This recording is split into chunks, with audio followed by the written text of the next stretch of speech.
एक कंपनी जो इंडिया के कार मार्केट की किंग थी, अब वो मार्केट में अपनी लीडरशिप पोजीशन लूज कर रही है। After 25 years, Hyundai has lost its number 2 position in the Indian passenger vehicle market. So what is going on behind the curtains? दूसरी तरफ चाइना ने अपने रेयर अर्थ एक्सपोर्ट्स को लेकर रिस्ट्रिक्शंस लगा दिए हैं।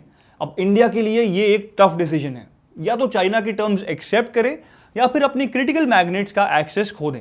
और तीसरी स्टोरी है मेटा का सबसी केबल प्रोजेक्ट। ये सबसी केबल इंडिया के मुंबई और वाइजैक पोर्ट्स पे लैंड करने वाला है। ये प्रोजेक्ट इंडिया के डिजिटल फ्यूचर को ट्रांसफॉर्म करने का पोटेंशियल रखता है। क्या ये टेक इंडस्ट्री का सीन चेंज कर सकता है या नहीं? हाय एवरीवन, मैं हूं महर्षि। आज की वीडियो में हम 3 ऐसे इंपॉर्टेंट अपडेट्स को कवर करेंगे जो आपके इन्वेस्टमेंट डिसीजंस और इंडिया के फ्यूचर को डायरेक्टली इंपैक्ट करेंगे। तो चलिए शुरू करते हैं।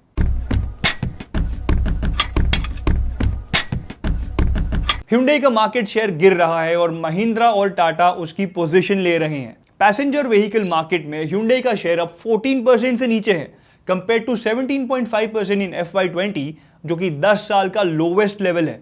लेकिन ये शॉक के बाद भी Hyundai का स्टॉक प्राइस स्काईरॉकेट कर रहा है। जनवरी से Hyundai का स्टॉक 51% ऊपर गया है। Why and who is fueling this price rise? Well, as per the data, retail investors की एग्जिट के बावजूद इंस्टीट्यूशनल इन्वेस्टर्स ने अपनी पोजीशन को और स्ट्रॉन्ग किया है। दिसंबर 2024 से जून 2025 तक रिटेल इन्वेस्टर्स की होल्डिंग 3.67% से 2.66% हो गई। सो क्लियरली इनके रिटेल इन्वेस्टर्स कम हो रहे हैं, लेकिन इंस्टीट्यूशनल इन्वेस्टर्स का सपोर्ट अब भी स्ट्रॉन्ग है और इसका रीजन है कुछ पॉजिटिव ट्रिगर्स और आउटलुक। कंपनी के मार्जिन स्टेबल हैं, प्रोडक्ट मिक्स इंप्रूव हो गया है और क्रेटा और अल्काज़ार की सेल्स भी स्ट्रॉन्ग है। रिसेंटली Hyundai ने अपने फ्यूचर प्लान्स अनाउंस किए हैं, जिसमें FY26 से FY30 के बीच 26 नए लॉन्चेस होंगे और एक इंडिया फोकस्ड ईवी 2027 में आ सकता है। Hyundai अपना फोकस ईवीज और कॉम्पैक्ट कार्स पे डाल रहा है। पुणे प्लांट में वेन्यू और एक्सटर की रिफ्रेश्ड मॉडल्स का प्रोडक्शन ऑलरेडी शुरू हो चुका है।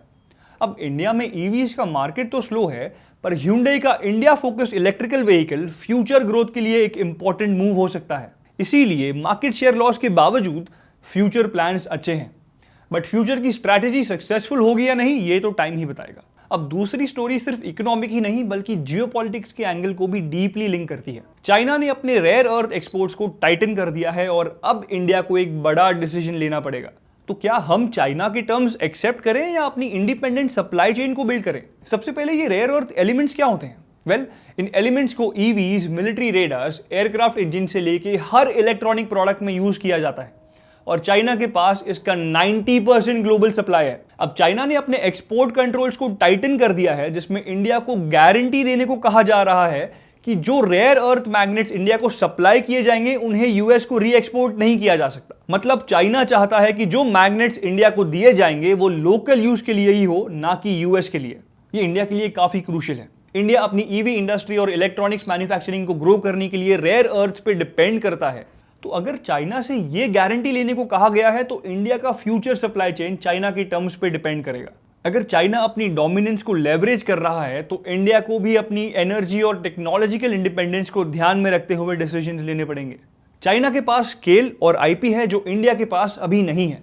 अगर इंडिया को अपनी मैन्युफैक्चरिंग को स्केल करना है तो चाइना की टेक्नोलॉजी को लेवरेज करना पड़ेगा, पर इसके जियोपॉलिटिकल रिस्क भी हैं। फिलहाल तो इंडियन गवर्नमेंट ने ऐसी कोई रिक्वेस्ट को अग्री नहीं किया है, बट इंडिया का जो भी डिसीजन हो वो ये डिटरमिन करेगा कि चाइना इंडिया रिलेशंस फ्यूचर में किस डायरेक्शन में जाएंगे। चाइना से क्रिटिकल रिसोर्सेज लेना और अपने नेशनल इंटरेस्ट को बैलेंस करके चलना एक टाइट रोप वॉक होगा। तीसरी तरफ मेटा, जो फेसबुक, इंस्टाग्राम और व्हाट्सएप का ओनर है, वो अपने $multi-billion वाटर वर्थ सबसी केबल प्रोजेक्ट को इंडिया के मुंबई और वाइजैक पोर्ट्स पे लैंड करने वाला है और ये प्रोजेक्ट बेसिकली इंडिया को ग्लोबल डिजिटल हब बना सकता है। वाटरवर्थ प्रोजेक्ट दुनिया का लॉन्गेस्ट सबसी केबल बनने वाला है जो 50,000 किलोमीटर तक स्ट्रेच करेगा और ये US, India, Brazil, south Africa को डायरेक्टली कनेक्ट करेगा। अब ये केबल ग्लोबल डेटा कनेक्टिविटी को कंप्लीटली रीशेप कर सकता है।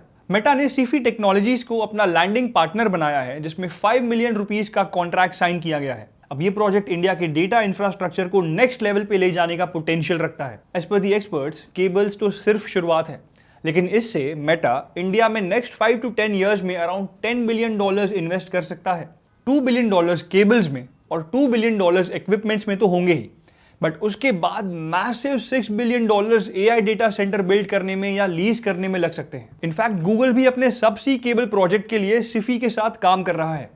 सिफी बेसिकली इंडिया की information and communication technology company है जो टेलीकॉम डेटा सेंटर और मैनेज क्लाउड जैसी सर्विसेज ऑफर करता है। गूगल एंड मेटा के ये इनिशिएटिव्स ये दिखाते हैं कि बिग टेक कंपनीज का इंडिया के डिजिटल इकोसिस्टम में काफी बड़ा इन्वेस्टमेंट है। तो अभी तक गूगल और मेटा का अप्रोच डिफरेंट था, लेकिन अब मेटा भी फाइबर कंसोर्टियम से मूव ऑन होकर गूगल की तरह फुल फाइबर ओनरशिप चूज कर रहा है। बिग टेक के अलावा भी इंडिया का सबसी केबल इकोसिस्टम अब मैसिव कैपेसिटी ऐड कर रहा है। रिलायंस जियो, भारती एयरटेल और टाटा कम्युनिकेशंस जैसे इंडियन प्लेयर्स भी सबसी केबल्स पे इन्वेस्टमेंट्स कर रहे हैं।